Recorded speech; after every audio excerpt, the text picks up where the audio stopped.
noite de hoje falaremos sobre pensamento e energia, onde tudo começa, onde tudo se inicia.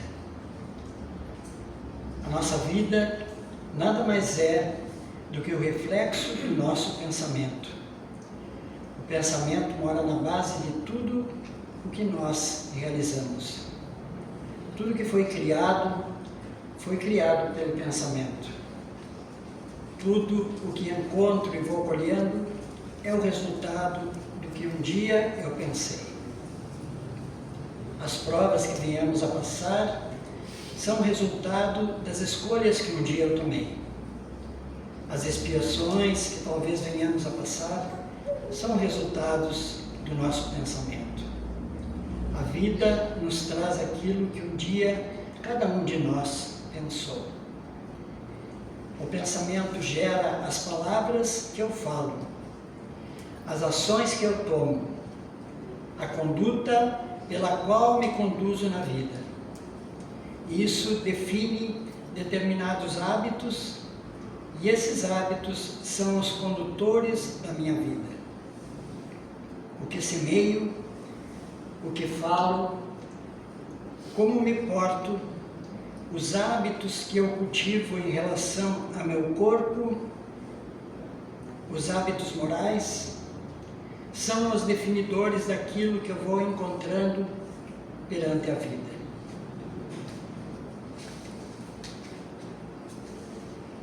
Nos reportamos ao livro A Gênese, no capítulo 14, item 13 em diante, que nos fala sobre a fotografia do pensamento. O pensamento e a vontade são os recursos por meio dos quais o Espírito atua nos fluidos ao seu redor. E segundo o que pensamos, o que cultivamos na nossa mente, imprimimos isso no nosso próprio perispírito, que é formado também de fluidos e também nos fluidos à nossa volta, criando assim uma atmosfera asfixiante e sombria, ou uma atmosfera suave que acalenta e pacifica. Segundo a natureza do que sentimos e pensamos, criamos em nós e ao redor de nós essa atmosfera, que favorece uma vida mais harmoniosa ou que torna mais difícil a manutenção da nossa paz e do nosso equilíbrio, em relação a nós próprios e em relação aos que conosco convivem. O fluido cósmico universal é o veículo do pensamento, como o ar é o veículo do som. Portanto, o nosso pensamento, tudo que pensamos, ele transita pelo fluido cósmico universal. Assim como o ar é o veículo do som, o fluido cósmico universal é o veículo do pensamento, para buscarmos o entendimento das coisas que não vemos.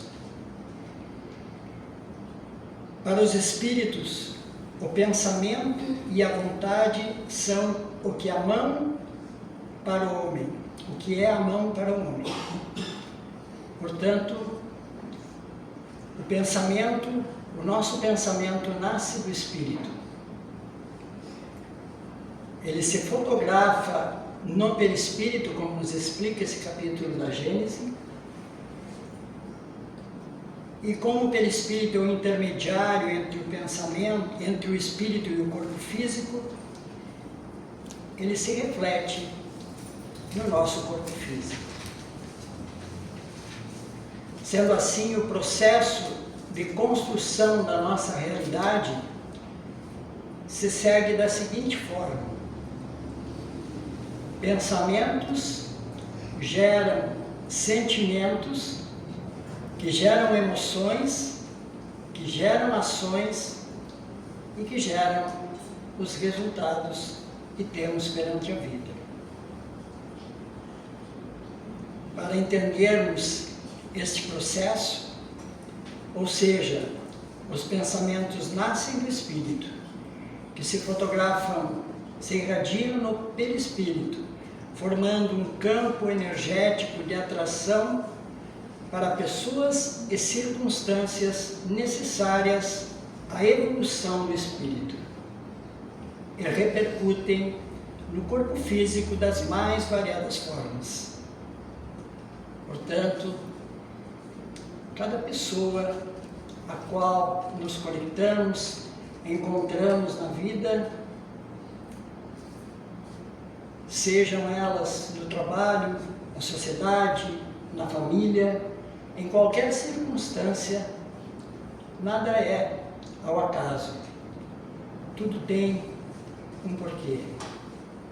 E a vontade é elemento fundamental no processo de mudança. Ou seja, precisamos, de acordo com a nossa percepção da nossa realidade, alinhar as nossas expectativas e o nosso foco para a mudança real, para a transformação do nosso espírito, para a busca da paz, do amor, da felicidade em nossas vidas, sob todos os aspectos. E a vontade é elemento fundamental no processo de mudança. Pelo nosso livre-arbítrio, direcionamos nossa vontade para as mudanças necessárias no nosso espírito, que é o gerador dos nossos pensamentos e que determina os resultados da nossa vida. No livro Pensamento e Vida, no capítulo 2, nos fala Emmanuel na questão da vontade, e nos diz que sem a vontade não há renovação do pensamento. Comparemos a mente humana, espelho vivo da consciência lúcida, a um grande escritório subdividido em várias seções de serviço. Departamento do desejo, da inteligência, da imaginação, da memória, mas acima de todos eles surge o gabinete da vontade. A vontade é a gerência esclarecida e vigilante, governando todos os setores da ação mental. A divina providência concedeu-a por auréola luminosa à razão, depois da laboriosa e multimilenária viagem do ser pelas províncias obscuras do instinto. A vontade, contudo, é o impacto determinante.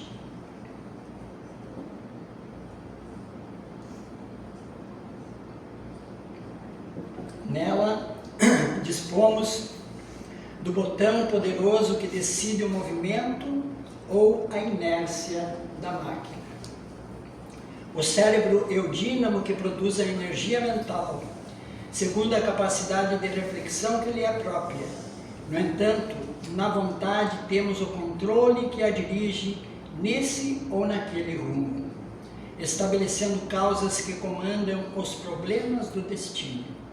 Sem ela, o desejo pode comprar ao engano aflitivo séculos de reparação e sofrimento. A inteligência pode aprisionar-se na enxovia da criminalidade. A imaginação pode gerar perigosos monstros na sombra.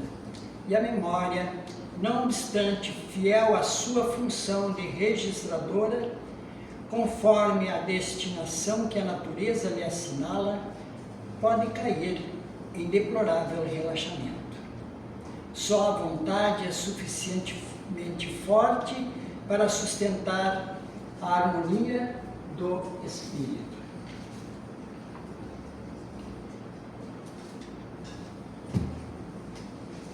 Portanto, queridos irmãos, a vontade é determinante diante do livre-arbítrio que todos nós temos.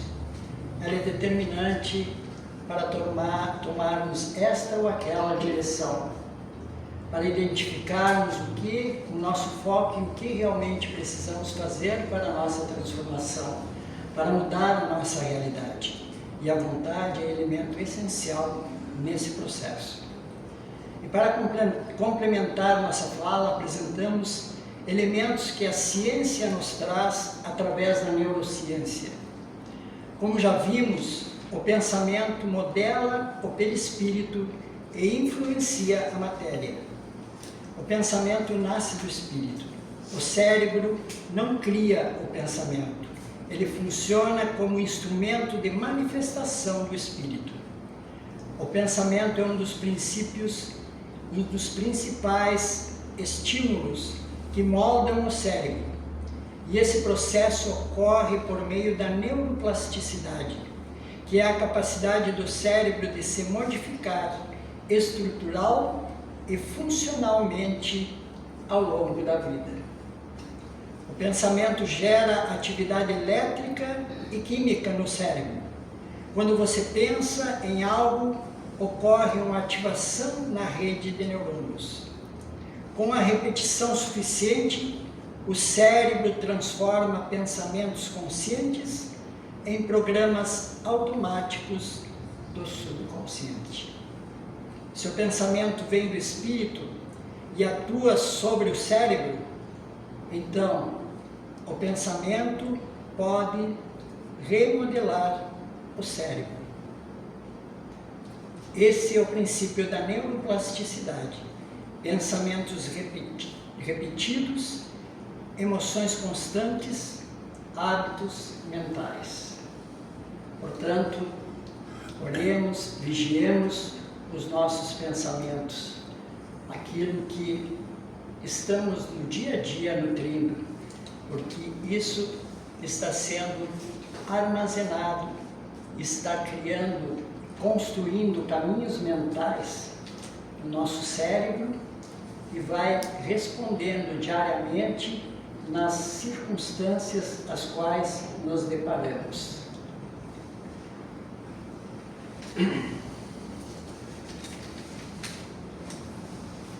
Portanto, todo pensamento repetido grava um caminho no cérebro. Quanto mais pensamos da mesma forma, mais fácil fica pensar assim. Com o tempo, aquilo que era apenas um pensamento se transforma em um hábito mental. Por isso, o pensamento é uma força criadora. Ele molda o cérebro, molda as emoções e molda a nossa própria vida. Portanto, queridos irmãos, a própria ciência nos mostra que aquilo que vamos acalentando, pensando no dia a dia, vai sendo construído e armazenado no nosso subconsciente e vai respondendo de acordo com as circunstâncias e de acordo com o que armazenamos. Portanto, a mudança de pensamento e de sentimento urge para nós como base da nossa transformação. Estejamos atentos a nossos pensamentos, sentimentos e hábitos, para identificar o que devemos modificar e eliminar da estrutura mental do nosso espírito. Nossas reações diante das adversidades.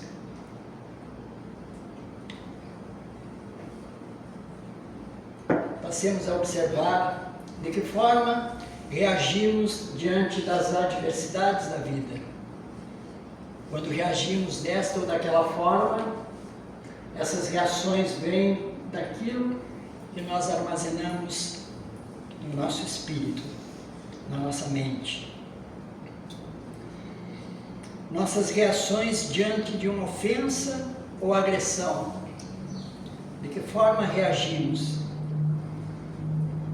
Tudo o que se manifesta em nós, a nível mental, diante de toda e qualquer circunstância, traz à tona o que precisamos eliminar, modificar. Portanto, Deus é infinito amor e bondade. Passemos a observar em cada encontro, em cada irmão que nos traz alguma dificuldade, em cada tropeço, em tudo, Deus está colocando os degraus necessários para que possamos nos atentar para aquilo que é necessário modificar no nosso espírito. E aí reside a origem da verdadeira cura do espírito, da nossa transformação. E o que nos consola e nos fortalece é saber que a cura e a transformação está em nossas mãos. Deus é todo amor, bondade e justiça, e nos mostra os caminhos da lapidação interior através de nossas interações no meio em que vivemos. Muitos entraves que trazemos são de difícil remoção, mas o primeiro passo é identificar. Após, é colocar a vontade, direcionando o pensamento para vencer e mudar esse sentimento, esse hábito mental arraigado. E gradativamente veremos a mudança em nós, porque a fé transporta montanhas. Aí nos reportamos ao capítulo 27, item 11 do Evangelho segundo o Espiritismo, que nos fala: pela prece, o homem atrai para si o auxílio dos bons espíritos, que vem ajudá-lo a sustentar suas boas resoluções e inspirar-lhe bons pensamentos.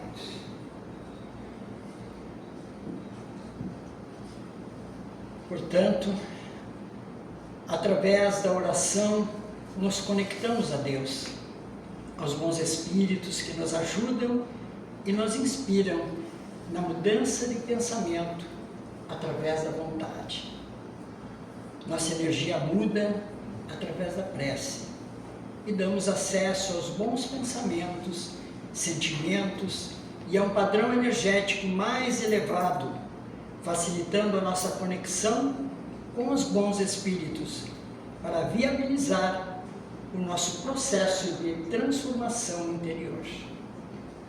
Trazemos neste momento também a questão 459 do Livro dos Espíritos, em que Kardec pergunta aos espíritos: os espíritos influenciam sobre os nossos pensamentos e ações? E os espíritos respondem: a influência deles é muito maior do que se pode imaginar, e muito frequentemente são eles que dirigem os encarnados. Portanto, de acordo com aquilo que pensamos, nos conectamos com os irmãos desencarnados. Se estamos numa vibração de pensamentos para o mal, com sentimentos negativos, consequentemente estaremos conectando com energias negativas, e por aí afora vai se dando os próprios processos de obsessão que muitas vezes se vê.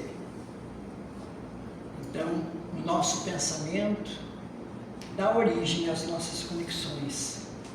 Por isso que Jesus nos orientou a orar e vigiar os nossos pensamentos. Tenhamos como roteiro as bases morais do Cristo, que nos ensina a amar o nosso próximo como a nós mesmos, a perdoar, a sermos bondosos e caridosos, a orar e vigiar os nossos pensamentos. À medida que vamos evoluindo espiritualmente, nos preparamos internamente para lidar com as circunstâncias exteriores, quaisquer que elas sejam. E mais importante do que aquilo que a vida nos traz, é o que nós tiramos do que a vida nos traz. Mais importante do que o que os outros nos fazem, é o que nós fazemos com o que os outros nos fazem. Enquanto não despertarmos para isso, não teremos autonomia. Portanto, não é o que o outro me faz, mas sim o que eu faço com o que o outro me faz. É o aprendizado que ele me traz para o meu espírito, para eu poder evoluir e galgar degraus mais altos diante da evolução. Enquanto não despertarmos para isso, não temos autonomia. Vivemos ao sabor do vento, como uma folha indefesa e frágil, como um barco sem vela e sem direção. Vivemos ao sabor das circunstâncias. Portanto, tomemos as rédeas do nosso navio, do leme do nosso navio, para que possamos, com foco e determinação, seguir em frente em nossas conquistas espirituais. E diante do processo de transformação de nossas vidas, trazemos neste momento a importância do estudo e da leitura edificante. O estudo e um livro edificante são muito importantes. São a materialização do pensamento de espíritos superiores, que vêm nos proporcionar recursos, formas, pensamentos, ideias novas, sementes de renovação que, se bem acolhidas por nós, passam a se incorporar e impactar nossa conduta. Por isso, o estudo, a leitura, resulta em transformação. Ler, estudar uma obra de Emmanuel, o Evangelho, as obras básicas, Chico Xavier, Divaldo Franco, é alimentar-nos de luz. O livro e o estudo são o pão da alma. Uma vez digerido, passa a fazer parte de nós. Como o pão sustenta o corpo, a luz sustenta o espírito. E aqui reforçamos o convite para o grupo de principiantes que está se iniciando esta semana, dia 24, em nossa Casa Espírita. Todos os anos temos grupos novos e reforçamos o convite para quem tiver interesse, que quiser participar desse grupo, pode se inscrever na nossa livraria. Reflitamos o que temos cultivado em nossos pensamentos. Façamos uma reflexão do que precisamos mudar internamente, diante dos ensinamentos do Cristo. Revisemos nossos hábitos e, através da prece, peçamos clareza para avaliar quais tipos de pensamentos e sentimentos dão origem a nossas dificuldades. Estejamos atentos a nossas interações na vida. Cada pessoa, cada circunstância nos leva ao melhor caminho a seguir. E a partir desse momento, tomemos a decisão da mudança e transformação das nossas vidas. Coloquemos a vontade a serviço do norte a seguir. Usemos da prece a nos ajudar a remodelar nossa estrutura mental, nossos pensamentos, sentimentos, nosso espírito. Recebamos todas as bênçãos, ensinamentos, energias e luz nesta Casa Espírita.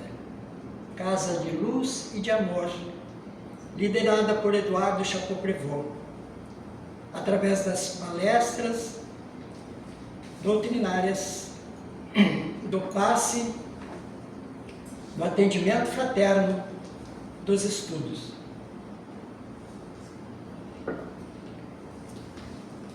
Saiamos daqui renovados, fortalecidos, inspirados por Jesus, com o ânimo, a fé e a determinação de sermos melhores a cada dia. Oremos, sejamos gratos, mesmo diante das dificuldades. Meditemos no sentido da vida e das oportunidades de cada dia. Sejamos bondosos e caridosos para com o nosso próximo. Nos dediquemos à leitura, ao estudo edificante, a agregarmos luz a nosso espírito. E contemos sempre com Jesus, no leme, na direção da nossa jornada, diante da eternidade e da luz que nos espera. Que Jesus esteja a nos amparar e nos fortalecer em nossas caminhadas, para que possamos, com o teu amparo e a tua luz, Jesus amado, seguirmos adiante, galgando de graus firmes em nossa jornada evolutiva. Abençoa-nos a todos no caminho do bem e da luz. Dá-nos o teu amparo, a tua proteção e teu amor, para que possamos sair daqui melhores do que quando aqui chegamos, com mais confiança, mais fé e mais esperança. Fica conosco, Jesus, agora e eternamente. E que assim seja.